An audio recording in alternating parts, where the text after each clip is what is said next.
भारत माता की जय, भारत माता की जय, भारत माता की जय, जय हिंद जय, जय हिंद जय, वंदे मातरम, वंदे। मातरम।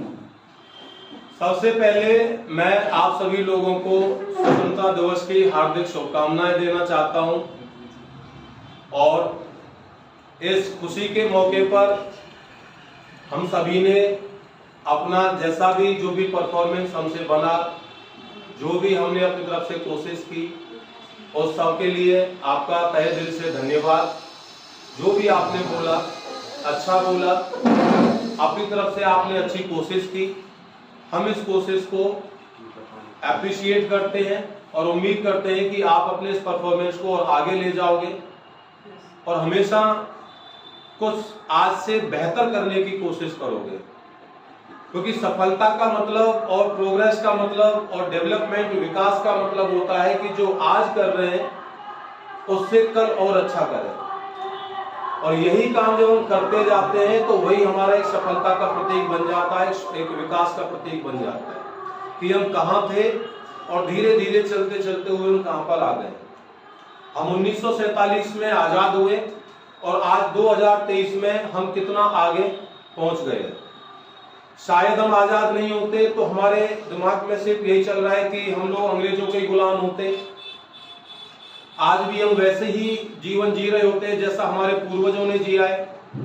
इस देश को आजाद कराने में जिन लोगों ने अपना जीवन त्याग दिया, जिन्होंने अपना शरीर त्याग दिया, जिन्होंने पूरा अपना घर परिवार त्याग दिया, उन लोगों को एक सच्ची श्रद्धांजलि तभी बनती है जब हम उन सब चीजों को आगे बढ़ाएं जिनके लिए उन्होंने हमारा एक रास्ता बनाया था या जिसके लिए उन्होंने शुरुआत की थी कि एक स्वतंत्र भारत होना चाहिए। और वो स्वतंत्र भारत कैसा होना चाहिए?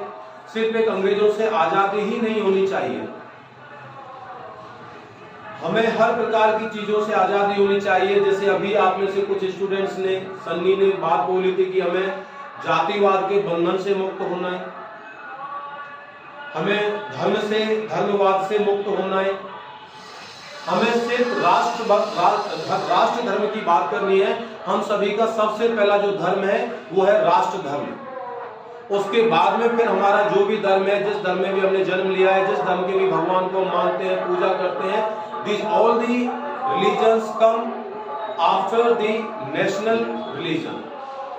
क्योंकि जिस समय आजादी की लड़ाई लड़ी जा रही थी, जैसा लोग बताते हैं, जैसा किताबों में इतिहास में लिखा हुआ है, जैसा हमारा इंटरनेट पर हमें पढ़ने को मिलता है, क्योंकि हम सिर्फ उन चीजों को बता रहे हैं जो हो चुकी है। क्योंकि we people were not born there, we were not there, we just can imagine only and we can think, we can read those all the things in our newspaper, books, internet, what happened that time. तो लोग बताते हैं कि उस समय जब एक आजादी के लिए एक आंदोलन किया जा रहा था, अंग्रेजों को भगाने के लिए आंदोलन किया जा रहा था, भारत को आजाद कराने के लिए संघर्ष किया जा रहा था, उस समय किसी भी व्यक्ति का जाति धर्म नहीं देखा जा रहा था। उस समय सिर्फ एक ही चीज थी कि हम सब लोग भारतीय हैं और भारत को आजाद कराने की हमारी सबसे बड़ी जिम्मेदारी है। हम लोगों को भी वो तो उन्होंने आजाद तो करा दिया और उन्होंने अपना जीवन सैक्रिफाइस किया, स्ट्रगल किया, जेल भी गए, अंग्रेजों की प्रताड़नाएं भी सहन की। हमें नहीं पता कि उन पर कितना जुल्म हुआ होगा। सिर्फ कुछ चलचित्रों के माध्यम से, फिल्मों के माध्यम से ऐसा हमें दिखाया जाता है कि उन पर इस प्रकार का जुल्म किया गया था, ऐसा उनके साथ में हुआ। तो वो दृश्य जब हम सिर्फ एक चलचित्र के माध्यम से देखते हैं तब हमें बड़ा दुख होता है और हमारी रूह कांप जाती है कि ऐसा अन्याय हमारे ऊपर, हमारे पूर्वजों के ऊपर हुआ है। और हकीकत में अगर क्या हुआ होगा ये तो हमें भी नहीं पता है। उनके प्रति सच्ची श्रद्धांजलि तभी बनती है जब हम उनके जो सपने थे उनको आज पूरा करें। अगर हम बात करें स्वतंत्रता की, तो स्वतंत्रता का मतलब ये नहीं है कि हमें अंग्रेजों से छुट्टी मिल गई, मुक्ति मिल गई और हम आजाद हो गए। आज के समय में अगर देखा जाए तो स्वतंत्रता के कई सारे मायने हैं जिसको लोग एथिकल और अनएथिकल दोनों तरीके से उसका उपयोग और उसका दुरुपयोग कर रहे हैं। आज हम अपने समाज में देख रहे हैं कि हम लोग कहीं पर भी जा रहे हैं, कहीं भी थूक देते हैं, क्योंकि हम आजाद हैं। हमारे पूर्वजों ने हमें इसी दिन को दिखाने के लिए हमें आजाद कराया था, या हमसे कहा, हमारे लिए ये सोचा था कि हमारी आने वाली जनरेशन अंग्रेजों की गुलाम ना रहे, इसलिए हमें अपना जीवन सैक्रिफाइस करना है। हम कहीं पर भी पीक कर देते हैं, कहीं पर भी स्मोकिंग कर रहे हैं, कहीं पर भी टॉयलेट कर रहे हैं, कहीं पर भी अवैध पार्किंग कर रहे हैं, कहीं पर भी अवैध कब्जा कर रहे हैं, किसी के प्रति भी अभद्र टिप्पणी कर रहे हैं, अभद्र भाषा का इस्तेमाल कर रहे हैं, किसी भी धर्म के प्रति हम गलत बोल रहे हैं। क्यों? क्योंकि हम लोग आजाद हैं, हमें आजादी मिली है, और उस आजादी का मतलब यही है। हमें ये नहीं देखना कि ट्रैफिक जाम लगा हुआ है और वहां पर एक एम्बुलेंस फंसी हुई है, उसके अंदर एक मरीज तड़प रहा है, लेकिन नहीं, उससे पहले हमें जल्दी है, और हम चाहे रॉन्ग साइड से जाएं, चाहे राइट साइड से जाएं, चाहे यू टर्न लें, लेकिन हमें आजादी है। हमें उस एम्बुलेंस का हॉर्न सुनाई नहीं दे रहा, क्योंकि उससे ज्यादा जल्दी हमें, और हम उसे रास्ता भी नहीं देंगे, क्योंकि हम आजाद हैं। हम रॉन्ग साइड गाड़ी चलाएंगे, हम खुले में पब्लिक टॉयलेट का इस्तेमाल ना करने के बजाय खुले में शौच करेंगे, खुले में जो है टॉयलेट जाएंगे। हमें कोई भी सामान रोड से खरीदना जा रहे हैं तो अपना वाहन कहीं भी रोड पर खड़ा कर देंगे, उसको स्टार्ट हालत में, चालू हालत में, क्योंकि हम आजाद हैं। हमारे देश ने हमें, हमारे संविधान ने हमें इस बात की आजादी दे रखी है कि आप कुछ भी करो, क्योंकि जिन लोगों ने स्ट्रगल किया था वो तो चले गए, उन्होंने आपको आजाद कर दिया। अब आप आजाद हो, आप कुछ भी करो। आज के समय में अगर हम सुबह सुबह न्यूज़पेपर अगर पढ़े तो उस न्यूज़पेपर में हमें ये देखने को मिलता है, हम उसमें कितनी सारी खबरें पढ़ते हैं, बच्ची के साथ में बलात्कार, महिला का शोषण, गरीबों के साथ में अन्याय, किसी का भी मर्डर, किसी की भी हत्या, किसी को भी झूठे केस में अरेस्ट कर लिया, किसी को 20 साल बाद जो है कोर्ट में वो मिल रहा है, न्याय मिल रहा है। क्यों? क्योंकि हम आजाद हैं, हम आजादी का जश्न मना रहे हैं। 76 साल होने के बाद भी क्या हमको लगता है कि आज हमारा देश आजाद है? हमारा देश सिर्फ अंग्रेजों से आजाद हुआ है। हमारा देश आज भी मानसिक गुलामी से, सोशल पॉलिटिकल पावर से, करप्शन से, क्राइम से आज भी हम लोग आजाद नहीं है। We want a free country, free from corruption, free from unemployment, free from crime, free from any kind of negativity, free from the religion. We want that country, and imaging that country is easy, but making that kind of country is really difficult. हमारे पूर्वजों ने हमारे लिए देश आजाद कराया, क्योंकि उन्होंने अपना जीवन स्ट्रगल में जिया कि आने वाली जनरेशन इस स्ट्रगल को ना झेले। हम भी आज एज ए पेरेंट्स, जो भी आज के पेरेंट्स हैं, वो भी यही काम कर रहे हैं कि वो अपने बच्चों के लिए कुछ ऐसा काम कर रहे हैं अपनी समाज में, अपने लिए, अपने परिवार में, कि उनकी जनरेशंस को, उनके बच्चों को ज्यादा स्ट्रगल ना करना पड़े और उनका जीवन जो है बहुत ही आसान और अच्छा बने। हम लोगों की भी आज के समय में ये जिम्मेदारी बनती है, क्योंकि हम लोग कौन है? We are the future India, we are the backbone of our country.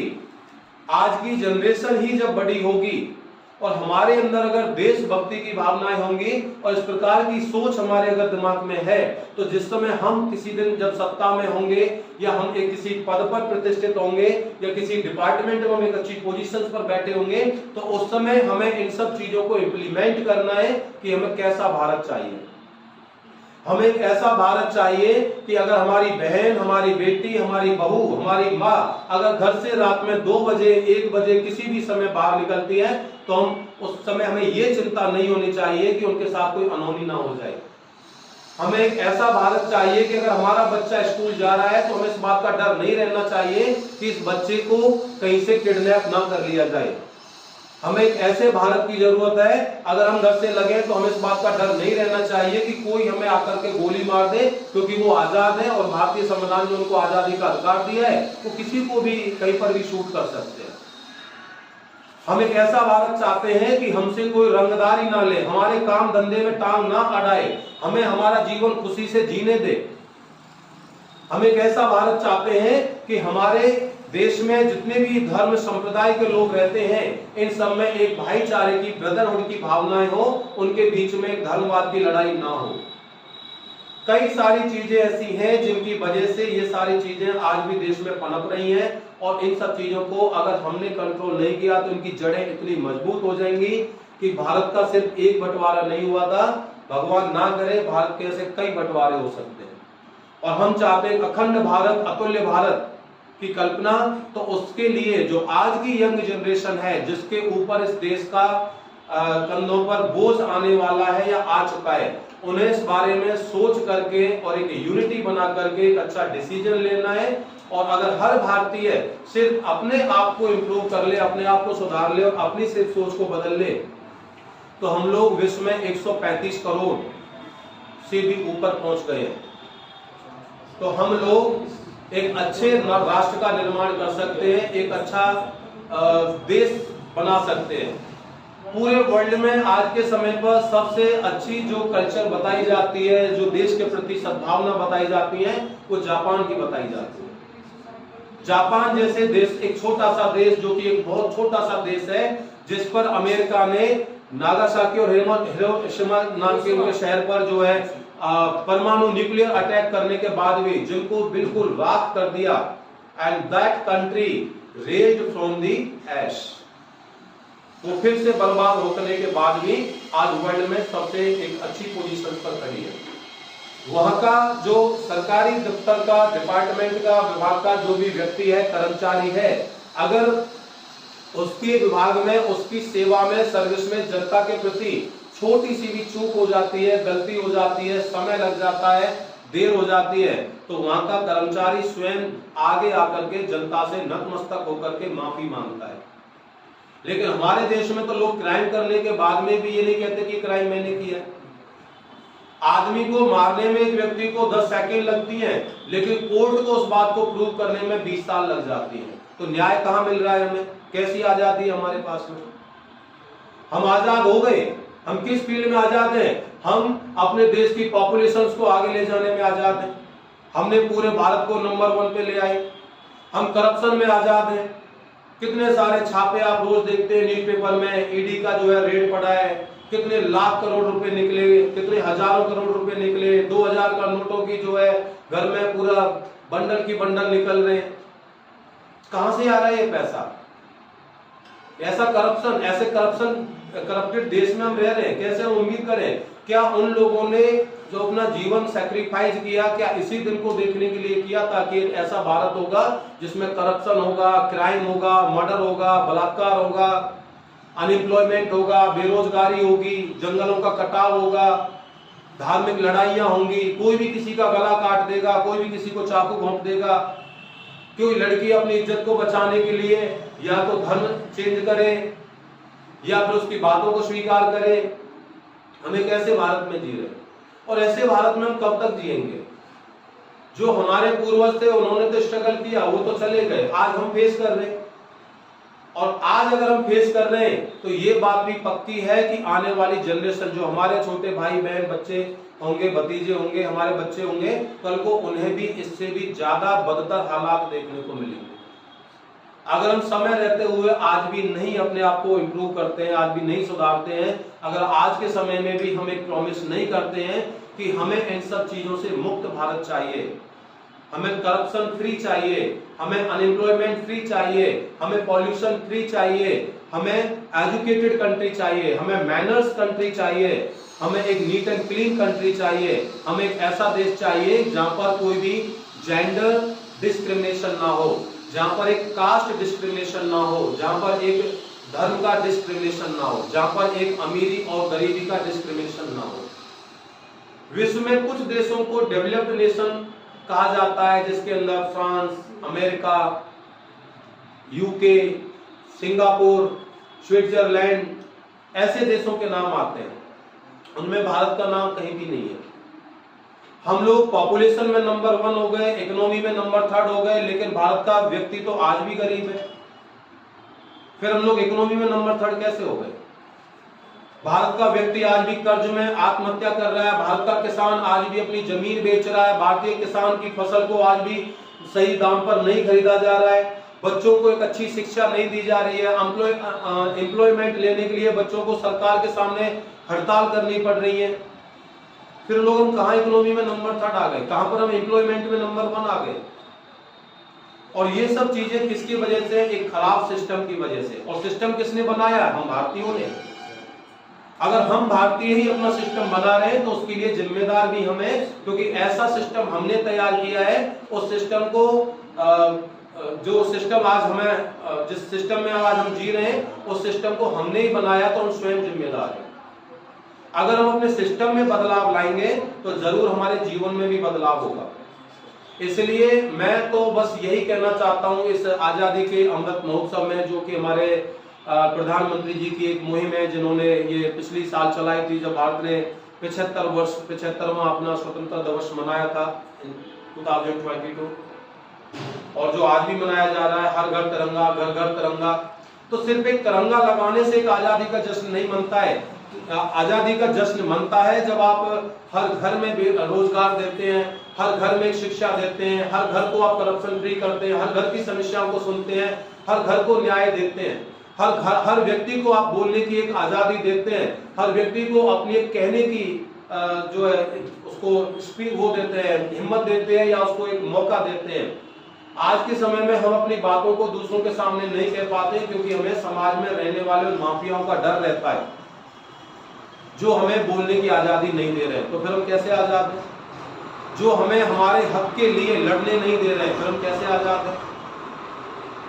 आज का युवक सबसे ज्यादा स्ट्रगल कर रहा है, लेकिन युवक की कुछ कमियां भी है। हम लोग स्ट्रगल तो कर रहे हैं, लेकिन जब सरकार कोई नई नीति लाती है तो हम उसका पूरी तरह से विरोध करते हैं। और विरोध सिर्फ अपनी जुबान से नहीं करते हैं, विरोध करते हैं ट्रेन में आग लगाकर, सरकारी संपत्ति को तोड़कर फोड़कर, रोड पर जाम लगाकर। क्यों? क्योंकि हम लोग आजाद हैं। हम आजाद हैं। जैसे चंद्रशेखर आजाद था, स्वतंत्रता से पहले ही वो आजाद था, और उसने आजादी का सिर्फ एक ही जो हमारे सामने मिसाल दी थी, वो ये थी कि मैं कभी अंग्रेजों के हाथ नहीं आऊंगा, और उन्होंने यही काम किया। लेकिन हम कैसे आजाद हैं? ट्रेन फूंकने के लिए, रोड जाम करने के लिए, स्ट्राइक करने के लिए, गाली गलौज करने के लिए, अभद्र भाषा का प्रयोग करने के लिए, क्योंकि ये सब चीजें हमें आजादी के रूप में मिल रही हैं, तो हम इनका इस्तेमाल करेंगे। और हम ही नहीं कर रहे हैं, पूरा भारतवर्ष कर रहा है। अगर इन चीजों को समय के रहते हुए हमने कंट्रोल नहीं किया, अगर इन सब चीजों पर हमने पाबंदी नहीं लगाई, अगर इन सब चीजों के प्रति आज के नव युवक ने निर्णय नहीं लिया, तो ये देश बहुत जल्दी एक गर्त में चला जाएगा। यहाँ की जनसंख्या, यहाँ का जनता दुखी हो जाएगी, और सिर्फ बड़े कुछ लोगों के हाथ में पावर होगी, और वही लोग इस देश को फिर से गुलाम बना लेंगे। अगर हमें उस गुलामी से बचना है, हम चाहते हैं कि हमारी आने वाली जनरेशन एक अच्छा जीवन जिए, यूरोपियन कंट्रीज का जैसा हम जीवन जिए, जहां पर पेरेंट्स को कोई दिक्कत नहीं है, जहां अनएम्प्लॉयमेंट की टेंशन नहीं है, जहां पर प्रदूषण नहीं है, जहां पर किसी भी प्रकार का क्राइम नहीं है, जहां का कोर्ट ऑन स्पॉट डिसीजन लेता है। अगर हम ऐसा चीज चाहते हैं तो उसके लिए हम स्वयं को, अपने आप को बदलना है। मैं नवयुवकों से सिर्फ यही कहूंगा कि उठो, जागो और अपने कर्तव्य का पालन करो। बात हमें अपनी जिम्मेदारी की करनी है। अपनी जिम्मेदारी को ईमानदारी और समझदारी से निभाओ। जो व्यक्ति आज अपनी जिम्मेदारी को ईमानदारी और समझदारी से निभाता है या निभाएगा, वह व्यक्ति अपने जीवन में अपने लक्ष्य की प्राप्ति जरूर करेगा। लेकिन हमारी जिम्मेदारी क्या है? आज हम तिरंगा को सैल्यूट कर रहे हैं, आज हम तिरंगा को अपने बाइक पर लगा रहे हैं, घर पर लगा रहे हैं, हाथ में लेके घूम रहे हैं, प्रभात फेरी निकाल रहे हैं, और कल देखना ये तिरंगे आपको रोड पर पड़े मिलेंगे, कल कूड़े करकट में पड़े मिलेंगे। तो कहां गई हमारी जिम्मेदारी? क्या है हमारी जिम्मेदारी? प्रधानमंत्री जी ने कह दिया तिरंगा लगाओ, ठीक है, अच्छी बात है, तिरंगा लगाए जा रहे हैं, लेकिन प्रधानमंत्री जी को ये भी तो देखना चाहिए, ये भी तो कहना चाहिए कि इस तिरंगे का आपको मान रखना है, सम्मान रखना है, इसके साथ में एक मॉरल एजुकेशन प्रोवाइड की जानी चाहिए। आज के देश में, आज के समय में अगर हमारे देश में नव युवकों के लिए सबसे बड़ी अगर कोई कमी है तो वो है मॉरल एजुकेशन, नैतिक शिक्षा, जिसके अभाव में हम लोगों को पता ही नहीं है कि ग्रीटिंग्स क्या होता है, रिस्पेक्ट क्या होता है, मैनर्स क्या होते हैं, मैनरिज्म क्या होता है। We are living a very third class life. ऐसा हमारे बुजुर्ग बताते हैं, क्योंकि मैं भी अपने पेरेंट्स के साथ में, ग्रैंड पेरेंट्स के साथ में, गांव के बुजुर्ग लोगों के साथ में कई बार जब मौका मिलता है तो बैठता हूं, और बचपन तो उन्हीं के साथ में पूरा बीता है। तो आज के हालात को देखते हुए वो लोग ये कहते हैं कि इससे अच्छा शासन, इससे मतलब कि आज के समय से अच्छा शासन, आज के समय से अच्छा जीवन तो अंग्रेजों के समय पर था, क्योंकि उस समय इस टाइप का करप्शन, गंदगी, भ्रष्टाचार नहीं था जो कि आज है। चलो समय का भी मान लेते हैं कि वो 1947 था, ये 2023 है, 77 साल का डिफरेंस है। लेकिन उसके साथ में उसके साथ में बाकी चीजों को भी तो डेवलप करना चाहिए था। अगर दूसरे देशों में देखा जाए तो 77 साल तो उनको भी हुए डेवलप होने में, तो वो हमसे इतनी जल्दी तरक्की कैसे कर गए? जबकि कितने सारे देश तो भारत के कई साल बाद स्वतंत्र हुए और वो आज भारत से कई गुना आगे तरक्की कर गए, इंफ्रास्ट्रक्चर में, एजुकेशन में, मेडिकल में, बैंकिंग में, जॉब में, एम्प्लॉयमेंट में, साइंस में, टेक्नोलॉजी में। लेकिन हम लोग आज भी पीछे पड़े हुए हैं। हमारे देश में करप्शन की जड़ें जो हैं बहुत मजबूत हो गई हैं और इन जड़ों को उखाड़ना बहुत मुश्किल है। और आज भी अगर हमने इन जड़ों के प्रति कोई भी ठोस निर्णय नहीं लिया तो आने वाले समय में हम सब लोग की हालत बहुत खराब हो जाएगी। तो मैं तो अंत में सिर्फ आप लोगों से यही कहना चाहूंगा कि 15 अगस्त का आजादी का जश्न मनाएं, अच्छी बात है, मनाना चाहिए, लेकिन इस दिन हमें एक निर्णय भी लेना चाहिए, एक डिसीजन भी लेना चाहिए, एक सौगंध भी लेनी चाहिए, एक शपथ भी लेनी चाहिए कि हमें खुद को और